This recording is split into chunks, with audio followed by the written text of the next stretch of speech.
Model question number 8 পরীক্ষার সময় 2 ঘন্টা, ফুল মার্ক 40, বিভাগ ক। বিভাগ কয়ে তোমার হচ্ছে 5টি কোশ্চেন করতে হবে 2 নম্বরের জন্য। প্রথমে আছে আইনের 2টি বৈশিষ্ট্য উল্লেখ করো। লিখবে আইন হলো কতগুলি বিধিবদ্ধ আচার আচরণ। 2 এর পয়েন্টে লিখবে বা 2 এর বৈশিষ্ট্য লিখবে আইন মানুষের বাহ্যিক আচার আচরণকে নিয়ন্ত্রণ করে। এভাবে তোমার হচ্ছে আইনের 2টি বৈশিষ্ট্য লিখবে। তারপরে আছে অথবা দিয়ে ইমানুয়েল কান্ট ন্যায় সম্পর্কে ইমানুয়েল কান্টের বক্তব্য কি।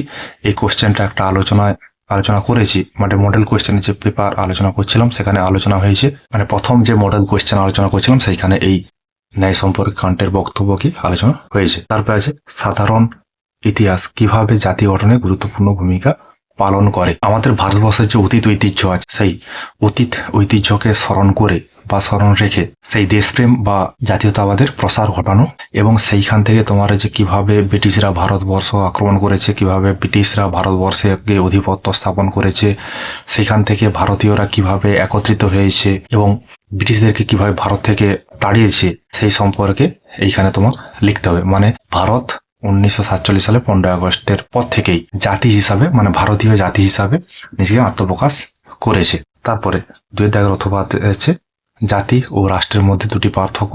এই কোশ্চেনটাও আলোচনা হয়েছে আমাদের আগের কোশ্চেনে। তার সর্বাত্মকবাদের 2টি বৈশিষ্ট্য, এটাও আমাদের আলোচনা হয়েছে। প্রত্যক্ষ গণতন্ত্রের বিলুপ্তির 2টি কারণ, এটাও আমাদের আলোচনায় আলোচিত হয়েছে, আগের মডেল কোশ্চেনতে আলোচনা হয়েছে। 4 দাগের কোশ্চেনটা মৌলিক অধিকার স্থিতিশীল কিন্তু নির্দেশমূলক নীতি সমূহ গতিশীল কেন। এটা নির্দেশমূলক নীতি এবং মৌলিক অধিকারের যে পার্থক্য, সেই পার্থক্যের একটা পয়েন্ট এটা। এই কোশ্চেনটাও কিন্তু আলোচনা হয়েছে, মানে এগুলো কমন কোশ্চেন। এই যে 5 দাগের কোশ্চেন, এই 5 দাগের কোশ্চেনটাও তোমার হচ্ছে কমন কোশ্চেন, এগুলো আলোচনা হয়েছে। মানে এখন আস্তে আস্তে আলোচনা করতে করতে যত আলোচনা হচ্ছে পরপর মডেল কোশ্চেনগুলো বাড়ছে, তাতে কিন্তু কোশ্চেনগুলো আস্তে আস্তে কমন চলে আসছে।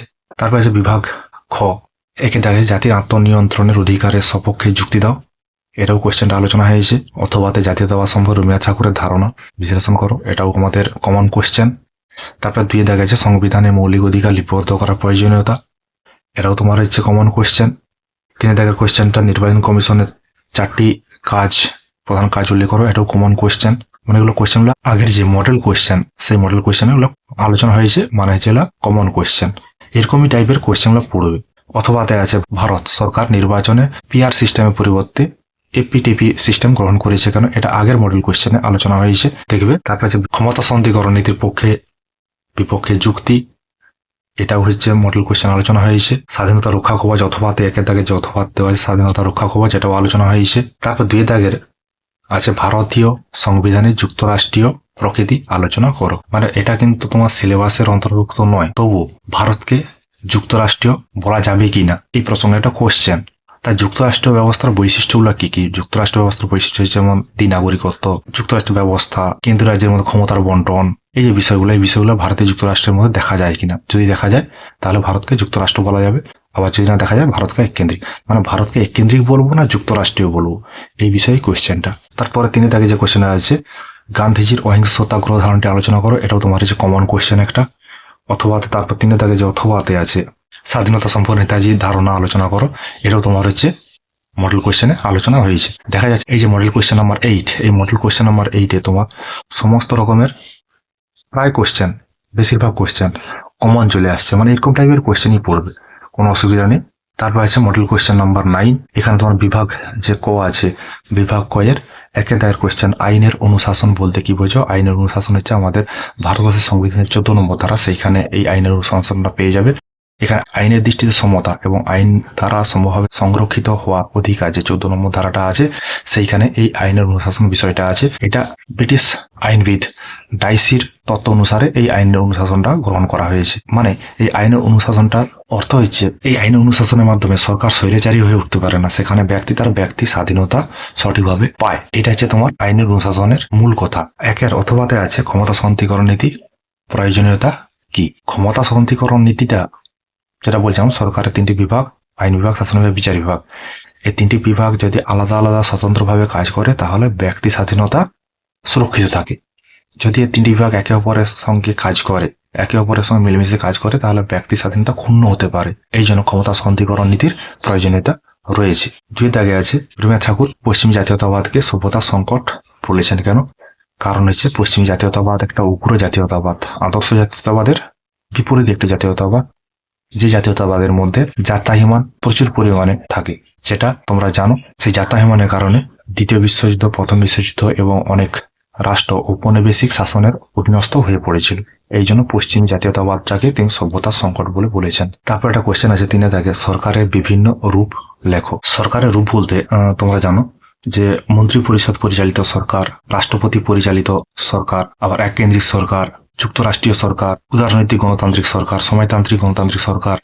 এই যে সরকারগুলো, এই সরকারগুলো বিভিন্ন দেশে বিভিন্ন রকম দেখা যায়। আবার কোনো কোনো সময় তোমার হচ্ছে একতন্ত্র যে সরকার, সেটা হচ্ছে ফ্যাসিবাদী সরকার। এগুলো হচ্ছে সরকারের বিভিন্ন রূপ। তারপর অথবা যেটা বলা আছে, সর্বনিয়ন্ত্রণবাদ বলতে কি বোঝো?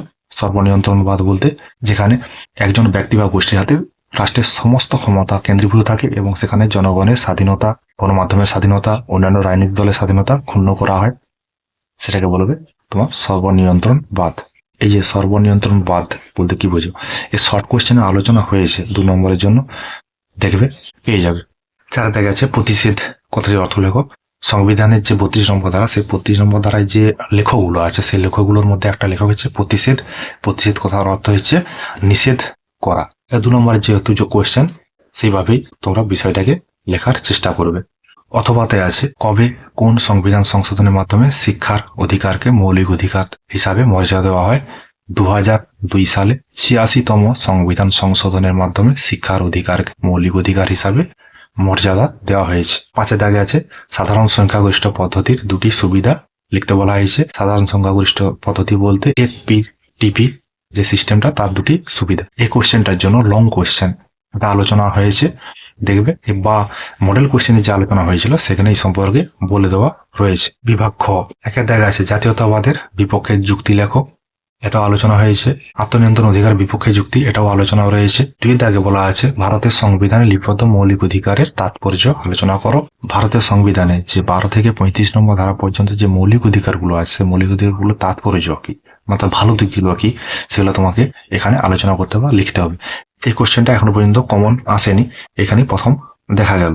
তারপর আছে অথবাতে ভারতের সংবিধানে বর্ণিত মৌলিক কর্তব্যগুলি আলোচনা করো। ভারতীয় সংবিধানের 4th অধ্যায় মানে 51 ক নম্বর যে ধারা, সেই 51 ক নম্বর ধারায় 11টি মৌলিক কর্তব্যের কথা বলা হয়েছে।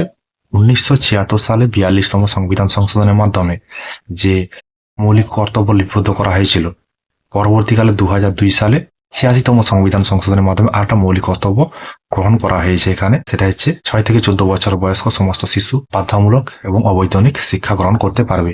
এইভাবে তোমার হচ্ছে যে 11টা যে মৌলিক কর্তব্য আছে, 11টা মৌলিক কর্তব্য এখানে পরপর লিখতে হবে। নির্বাচন কমিশনের স্বাধীনতা ও নিরপেক্ষতা রক্ষার ব্যবস্থাগুলি উল্লেখ করো। এই কোশ্চেনটা আমাদের লং কোশ্চেনের আলোচনা একটা আলোচিত হয়েছে, তোমরা সেটা দেখলে দেখতে পারো। তা নির্বাচন কমিশনের স্বাধীনতা নিরপেক্ষতা কি কি, কেন তারা অন্যান্য বিভাগের থেকে স্বতন্ত্র স্বাধীন, সেই বিষয়গুলো এখানে লিখতে হবে। বিভাগ গ, ক্ষমতা সন্তীকরণ নীতি কাকে বলে? ক্ষমতা সন্তীকরণ নীতির যুক্তি মানে পক্ষে যুক্তিগুলি লেখো, এটাও আলোচনা রয়েছে, আলোচনা হয়েছে, তোমরা দেখতে পারো। মানে এটা কমন একটা কোশ্চেন। অথবাতে বলা আছে সাম্যের বিভিন্ন রূপগুলি আলোচনা করো। সাম্যের রূপ আগের একটা মডেল কোশ্চেন আলোচনার সময় আলোচনা করেছিলাম, দেখবে। 2 আছে কর্তৃত্ববাদের বৈশিষ্ট্যগুলি আলোচনা করো, এটাও আলোচনা হয়েছে, মানে কমন কোশ্চেন এটা। 2 অথবাতে সর্বনিয়ন্ত্রণবাদের গুণাগুণ সংক্ষেপ আলোচনা করো। সর্বনিয়ন্ত্রণবাদের যে সুবিধা যেগুলো, সেগুলো এখানে আলোচনা করতে হবে। 3 দাগে আছে স্বাধীন ভারতের শিক্ষা আন্দোলনে মৌলানা আবুল কালাম আজাদের ভূমিকা আলোচনা করো। এইটাও কিন্তু আমাদের আলোচনা রয়েছে, আলোচনা হয়েছে, দেখবে। এখানে যে কোশ্চেনগুলো আলোচনা করছি, সেই আলোচনাগুলো তোমার হচ্ছে সেগুলো বিভিন্ন দিনের আলোচনায় আলোচিত হয়েছে, তোমরা সেগুলো দেখতে পারো। নোটের আকারে দেওয়া আছে, তোমাদের কাজে লাগবে, তোমরা সেগুলো পড়তে পারো। আজ তাহলে 2টি মডেল কোশ্চেন আলোচনা হয়েছে, সে বিষয়গুলো দেখবে। অনেক কোশ্চেন কমন আছে, কমন কোশ্চেনগুলো ভালো করে মন দিয়ে পড়বে, দেখবে ভালো নাম্বার পাবে। ঠিক আছে, তোমাদের জন্য আমার এই কিঞ্চিত প্রয়াস।